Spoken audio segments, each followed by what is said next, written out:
Hello friends and not yet friends, welcome back to Mary's Test Kitchen, where we're making these luscious pasta noodles infused with aromatic green onion that has turned sweet from slow cooking, plus dark soy sauce which is salty, rich and complex, and those same green onions turned into crispy sweet threads to top it all off. Don't miss out on this amazing dish. Let's start by getting our pasta going. Pot on the stove, salt in the pot, and pre-boiled water to speed things up. When your salted water is boiling, add your spaghetti, or just cook it to the package instructions, whatever noodles you are using. I probably should have used more water, but this works. By the way, you can use any noodles you like. I just had spaghetti handy, and I really like them. This dish is based on Cong You Mian, a dish originally from Shanghai, I believe, and is literally translated as green onion oil noodles, which typically calls for Chinese thin wheat noodles, but this is just my Western grocery store friendly version. However, I also really love using potato starch noodles too. They're so good. While your noodles cook, let's prep the star ingredient, green onions. I've already rinsed these very well, but we want them as dry as possible now, so use a lint-free, clean towel to blot as much moisture as you can. This is about one bunch of green onions that you'd get bound in one of those blue rubber bands at the grocery store. Each bundle is usually just about 100 grams or 3.5 ounces, so that's the measurement for today. When you're ready, get the root ends off, which you can save for stock or just compost, and separate the white and light green parts from the darker green parts. Then cut the stalks into threads. Because of the round shape of the stalks, be careful and keep your fingertips back. I'm not sure if you can tell, but I'm using my fingernails just to lightly hold the onion in place without pressing downwards, so it won't slip if the onion layers do decide to separate.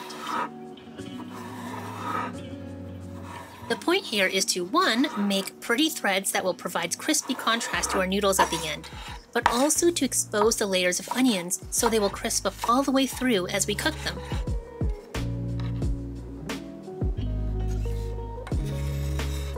Move on to the dark green parts next. For these, I mostly just split them down the middle because they only have a single layer. And I'm not going to worry about these really thin ones at the moment. Now our prep is done, you'll just want a few other ingredients nearby when we go onto the stove to make our infused oil and crispy green onion threads. Over low heat, using a wide pan, heat a 1/4 cup of olive oil. Or another neutral oil. I just love how grassy, fruity olive oil goes with this sweet green onion. Add the white green onion threads and space them out. Set a 10-minute timer and let them cook down slowly. The oil-soluble flavors will infuse into the oil. And as the oil heats up, you'll see some gentle sizzling. That's the water leaving the green onions, so they will shrink and shrink. Now your spaghetti noodles are probably cooked, so drain them and you can let them sit in the strainer or colander. Don't worry about the noodles getting stuck together because our sauce is going to take care of that later. Meanwhile, get a plate ready with some paper towel. Confession time. At about 5 minutes into the infusing process, I get a little impatient. Plus, I see there's a little room in the pan, so I'm adding some of the darker green onion threads. Honestly, I feel that was a mistake, because you don't want to crowd the pan, and this just adds a silly extra step. Silly Mary. In any case, after about 10 minutes, your white green onion threads will be starting to brown. You'll want to fish them out immediately, as the just crisp onions are sweet and heavenly, but they will quickly become bitter if you let them burn. So I get them as soon as they just start to brown, knowing they will continue to cook a little more as they rest on the paper towel.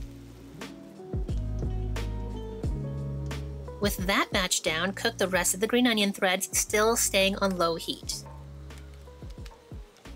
I find these parts don't take as long, probably because the darker green onion parts only have a single layer.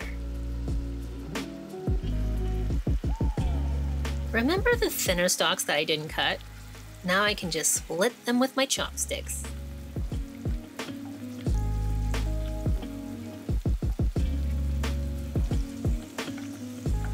For these ones, you can't really tell by color, but you can tell when they get completely crisp because they'll stop sizzling. If there's no more water, you can't see any bubbles coming out. and they will be so delicious. If you haven't ever had crispy green onions before, you are in for a sweet treat. When they're all out, add a tablespoon of dark soy sauce to the infused oil, plus a tablespoon of regular soy sauce. Add a little sugar or sweetener,